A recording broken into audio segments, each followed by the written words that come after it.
Kenapa tanggal ini spesial? Karena tanggal 13 Maret dikenal sebagai hari ulang tahun Bobo Boy. Setiap tahun, biasanya para fans merayakan hari ini sebagai bentuk apresiasi untuk karakter yang sudah menemani kita meramaikan dengan merilis figura terbaru, yaitu Bobo Boy Halilintar. Bobo Boy Halilintar sendiri merupakan salah satu bentuk kuasa elemental Bobo Boy yang cukup ikonik. Dengan tema petir dan kecepatan, Halilintar sering digambarkan sebagai salah satu form yang paling agresif dan cepat dalam bertarung. Menariknya lagi, perilisan figura ini terasa seperti bentuk perayaan kecil dari Monsta untuk ulang tahun Bobo Boy. Jadi bukan cuma fans yang merayakan, tapi juga kreator dari animasi ini ikut meramaikan dan di-share juga ya ke teman-teman kalian. Saya pamit undur diri, sampai jumpa di video selanjutnya. Bye-bye.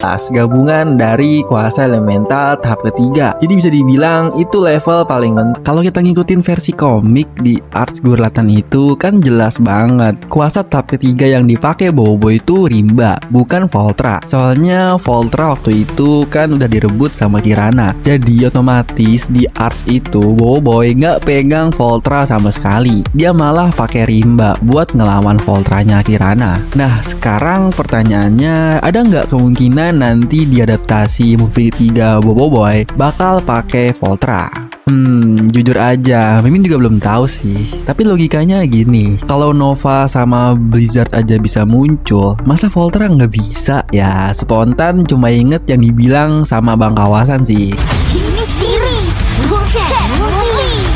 Jadi beda format, beda kemungkinan juga. Kalau Mimin pribadi sih berharap yang muncul itu cukup Rimba sama Voltra aja. Gak usah kebanyakan dulu deh. Cuma yang bikin kepikiran tuh gimana ceritanya Voltra bisa balik lagi ke Bobo Boy. Bisa aja skenarionya masih mirip kayak komik. Jadi Rimba tetap jadi penyelamat Kirana. Terus Voltra akhirnya balik lagi ke Bobo Boy. Nah pas momen itu baru deh secret villain aslinya nongol, Dalang yang manfaatin Kirana buat ngelawan Bobo Boy dari awal. Baru di situ mungkin Bobo Boy bakal pakai lagi kuasa Voltranya. Tapi bang, masa iya Bobo Boy langsung gas Voltra? Kirana aja nggak kuat nahan kekuatan Voltra tanpa baju khusus. Apalagi Bobo Boy yang belum tentu siap secara fisik. Jadi kayaknya nggak bakal segampang itu sih. Ya namanya juga teori dan berandai-andai. Sah-sah aja kan. Apalagi ini movie bukan series. Bisa aja mereka bikin plot twist yang beda total.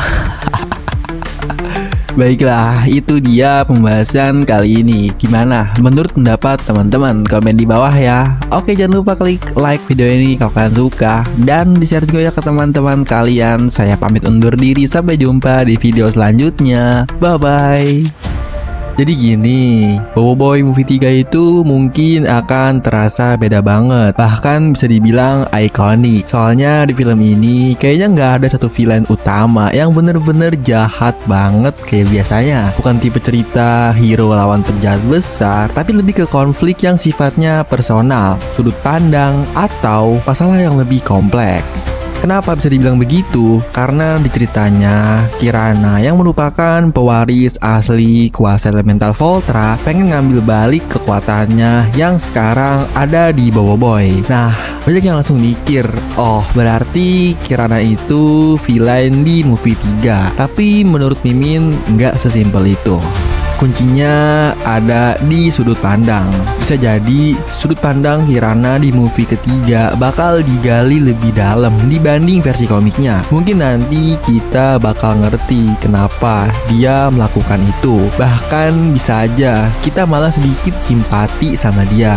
Contohnya kayak di movie 2, waktu Tokasa ngambil kembali kuasanya dari Bobo Boy. Dia punya alasan kuat dan tujuannya sebenarnya baik, bukan karena jahat atau egois. Nah, kemungkinan besar alasan Kirana nanti bakal mirip-mirip kayak gitu.